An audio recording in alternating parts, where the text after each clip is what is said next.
அண்மை செய்தி. வானகரத்தில் நடைபெறும் அதிமுக பொதுக்குழு கூட்டத்தில் தீர்மானம் நிறைவேற்றப்பட்டிருக்கிறது.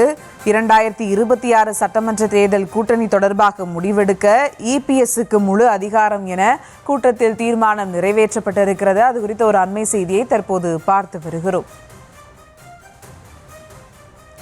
2026 சட்டமன்ற தேர்தல் கூட்டணி தொடர்பாக முடிவெடுக்க இபிஎஸ்க்கு முழு அதிகாரம் என கூட்டத்தில் தீர்மானம் நிறைவேற்றப்பட்டிருக்கிறது. அது குறித்து ஒரு அண்மை செய்தியை தற்போது பார்த்து வருகிறோம். மேலும் விவரங்களோடு இணைகிறார் செய்தியாளர் ராஜேஷ். வணக்கம் ராஜேஷ், விவரங்கள். வணக்கம். அதிமுக பொதுக்குழு கூட்டத்தில் 16 தீர்மானங்கள் நிறைவேற்றப்பட்டிருக்கிறது. இதில் இரண்டாவது தீர்மானம் ஒரு முக்கிய தீர்மானமாக நிறைவேற்றப்பட்டிருக்கின்றது. அதாவது எடப்பாடி பழனிசாமி அவர்களுக்கு கூட்டணி குறித்து முடிவு செய்யக்கூடிய அதிகாரத்தை வழங்கக்கூடிய தீர்மானம் நிறைவேற்றப்பட்டிருக்கின்றது. இந்த விஷயத்தை பொறுத்தவரையிலே வருகின்ற தமிழ்நாடு சட்டமன்ற தேர்தல் பொதுத் தேர்தலை ஒட்டி அமைக்கப்பட்டுள்ள கூட்டணிகளுக்கு அதிமுக தலைமை தாங்கும் எனவும் அதிமுகவினுடைய கொள்கைகளை ஏற்றுக்கொள்ளக்கூடிய அந்த கட்சிகள் கூட்டணியில் சேர்த்துக் கொள்ளக்கூடிய முழு அதிகாரம் அதிமுகவினுடைய பொதுச் செயலாளர் எடப்பாடி பழனிசாமி அவர்களுக்கு வழங்குவதாக இந்த பொதுக்குழு ஒருமனதாக முடிவு செய்வதாக தெரிவிக்கப்பட்டிருக்கின்றது. தமிழ்நாடு எதிர்நோக்கி இருக்கக்கூடிய 2026 சட்டமன்ற தேர்தல் நடைபெற இருக்கக்கூடிய சூழ்நிலையிலே இந்த கூட்டணியை அமைப்பதற்கான முழு அதிகாரம் அதிமுக பொதுச் செயலாளர் எடப்பாடி பழனிசாமிக்கு வழங்குவதாக அதிமுகவினுடைய பொதுக்குழு ஒருமனதாக தீர்மானம் நிறைவேற்றுவதாக தெரிவிக்கப்பட்டுள்ளது.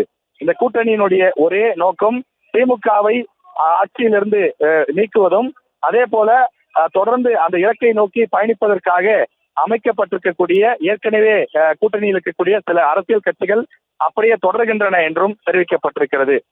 தொடர்ந்து இது சம்பந்தமாக 2 பக்கங்களுக்கு அதிமுக சார்பில் இந்த தீர்மானமானது நிறைவேற்றப்பட்டு புத்தகமாக வெளியிடப்பட்டிருக்கிறது. கூட்டணியில் இடம்பெறக்கூடிய கட்சிகள் கூட்டணியின் நோக்கத்தை புரிந்து கொள்ளக்கூடியவையாகவும், கூட்டணியிலே தலைமையை ஏற்றுக்கொள்பவர்களாகவும், கூட்டணியினுடைய நோக்கத்தை நிறைவேற்ற முழு மனதோடு ஒத்துழைப்பவர்களாகவும் இருக்க வேண்டும் என்ற அடிப்படையில் கூட்டணியில் யாரை இணைப்பது என்பதை முடிவெடுக்கக்கூடிய முழு அதிகாரம் அதிமுக பொதுச் செயலாளர் எடப்பாடி பழனிசாமி அவர்களுக்கு வழங்கப்படுகிறது என்று தெரிவிக்கப்பட்டிருக்கிறது. எனவே இந்த கூட்டணியினுடைய முதலமைச்சர் வேட்பாளராக இபிஎஸ் தான் இருப்பார் என்றும், அவரை தலைவராக ஏற்றுக்கொள்ளக்கூடிய கட்சிகளை இந்த கூட்டணியில் இணைத்துக் கொள்ளலாம் என்றும் இந்த பொதுக்குழு ஒப்புதல் கொடுப்பதாக தெரிவிக்கப்பட்டிருக்கின்றது. சட்டமன்ற தேர்தல் நெருங்கக்கூடிய சூழ்நிலையில இந்த தீர்மானம் அதிமுகவில் முக்கியத்துவம் வாய்ந்ததாக பார்க்கப்படுகின்றது. மொத்தம் 16 தீர்மானங்கள் நிறைவேற்றப்பட்டிருக்கக்கூடிய சூழ்நிலையில் அதில் திமுக சம்பந்தப்பட்ட திமுக அரசை விமர்சனம் செய்து பல தீர்மானங்கள் நிறைவேற்றப்பட்டிருக்கிறது.